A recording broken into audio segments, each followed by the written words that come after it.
ತಾಲೂಕು ಕಟ್ಟಾಯ ಹೋಬಳಿಯ ಚನ್ನಂಗಿಹಳ್ಳಿ ಗ್ರಾಮದಲ್ಲಿ ದಲಿತ ಸಮುದಾಯದ ಇಬ್ಬರು ಮಹಿಳೆಯರು ಮತ್ತು ಯುವಕನ ಮೇಲೆ ಜಾತಿ ದೌರ್ಜನ್ಯವೆಸಗಿ ಅಮಾನುಷವಾಗಿ ಹಲ್ಲೆ ನಡೆಸಿರುವ ಘಟನೆ ನಡೆದಿದೆ. ಚನ್ನಂಗಿಹಳ್ಳಿ ಗ್ರಾಮದ ದಲಿತ ಸಮುದಾಯದ ಮಹಿಳೆಯರಾದ ಕಮಲಮ್ಮ, ರಾಜಮ್ಮ ಹಾಗೂ ಯುವಕ ಕಿರಣ್ ಕುಮಾರ್ ಮೇಲೆ ಜುಲೈ 22ರಂದು ಸಂಜೆ ಜಾತಿ ದೌರ್ಜನ್ಯದ ಜೊತೆ ದೈಹಿಕವಾಗಿ ಹಲ್ಲೆ ನಡೆಸಲಾಗಿದೆ. ಹಲ್ಲೆ ನಡೆಸಿದ ಆರೋಪಿಗಳಾದ ಅಣ್ಣೇಗೌಡ ಮತ್ತು ಆತನ ಮಗ ಹರೀಶ್ ವಿರುದ್ಧ ಗೇರೂರು ಪೊಲೀಸ್ ಠಾಣೆಯಲ್ಲಿ ಎಫ್ಐಆರ್ ದಾಖಲಾಗಿದೆ. ಕಮಲಮ್ಮ ಅವರು ಗ್ರಾಮದ ನಂಜೇಗೌಡ ಎಂಬುವವರ ಜಮೀನನ್ನು ಪಾಲಿಗೆ ಪಡೆದದ್ದು ಜುಲೈ 22ರ ಸಂಜೆ 4:30ರ ಸುಮಾರಿಗೆ ದನ ಮೇಯಿಸಲು ಜಮೀನಿಗೆ ತೆರಳಿದ್ದರು.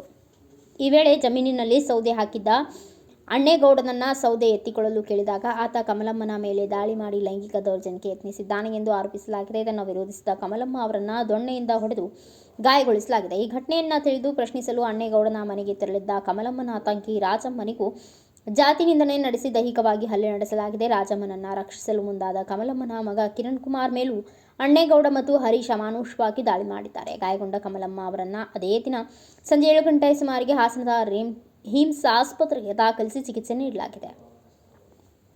ಮರುದಿನ ರಾಜಮ್ಮ ಅವರು ಗೇರೂರು ಪೊಲೀಸ್ ಠಾಣೆಯಲ್ಲಿ ದೂರು ದಾಖಲಿಸಿದ್ದು ಜುಲೈ 24ರಂದು ಆರೋಪಿಗಳ ವಿರುದ್ಧ ಎಫ್ಐಆರ್ ದಾಖಲಾಗಿದೆ.